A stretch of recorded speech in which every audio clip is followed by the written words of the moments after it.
বন্ধুরা, মশামাছি তাড়ানোর good night তেলটা কি শেষ হয়ে গেছে? কোনো চিন্তা করবেন না, আজকে একদম ঘরোয়া পদ্ধতিতে আমি আপনাদেরকে দেখাবো মশামাছি তাড়ানোর তেল। তো চলুন বন্ধুরা, একদম খুব সহজভাবে এবং ঘরোয়া পদ্ধতিতে মশামাছি তাড়ানোর তেলটা তৈরি করে ফেলবো। তো বন্ধুরা, হঠাৎ করে দেখি আমাদের গুড নাইট তেলটা শেষ হয়ে গেছে। তো কোনো চিন্তা নেই, আজকে একদম ঘরোয়াভাবে মশা তাড়ানোর তেলটা আমি বানিয়ে ফেলবো। এখানে দেখুন নিয়েছি নিম পাতা আর নিয়েছি কর্পূর।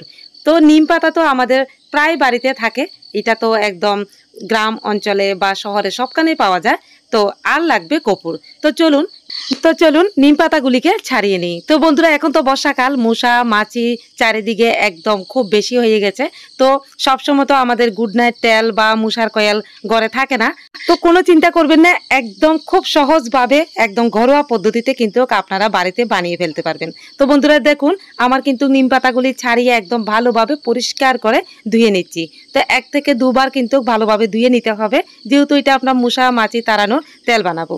এখানে দেখুন একদম পরিষ্কার ফিল্টারের জল দিয়ে দিলাম। এবার একটা মিক্সির গ্রাইন্ডে একদম পেস্ট করে নেব। একদম ভালোভাবে পেস্ট করতে হবে। এই তো হয়ে গেল।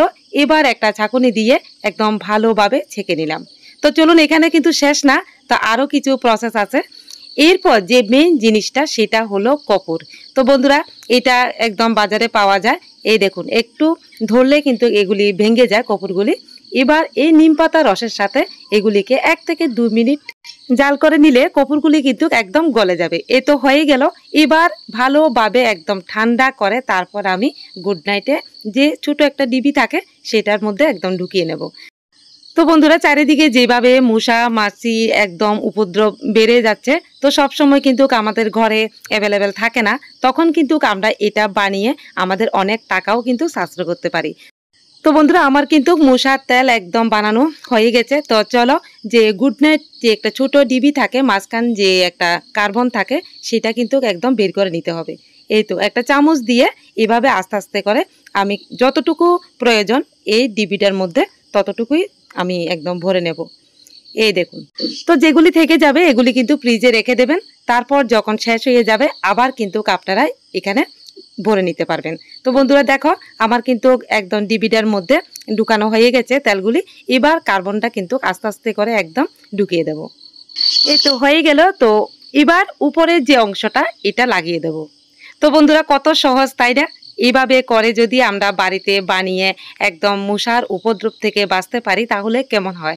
তো চলুন, এবার কারেন্টের যে বোর্ড থাকে বোর্ডের মধ্যে লাগিয়ে আপনাদেরকে দেখাচ্ছি। এই তো আমার হয়ে গেল মশা মাছি তাড়ানোর তেল। তো বন্ধুরা, নিম পাতা তো আমাদের চারিদিকে বা গ্রাম শহর সবখানে পাওয়া যায়, আর কর্পূর তো বাজারে পাওয়া যায়, কোনো অসুবিধে নেই। বন্ধুরা দেখো, আমি কিন্তু কারেন্টে একদম বোর্ডে লাগিয়ে একদম সুইচটা দিয়ে দিলাম। তো দেখো তো কত সহজ। এটা লাগানোর পর একদম চারিদিকে নিম পাতা আর কর্পূরের চারিদিকে একদম ঘ্রাণ ছড়িয়ে পড়েছে। আর এটা কোনো সাইড এফেক্ট কোনো কিছুই নেই, কারণ এটা একদম হার্বাল।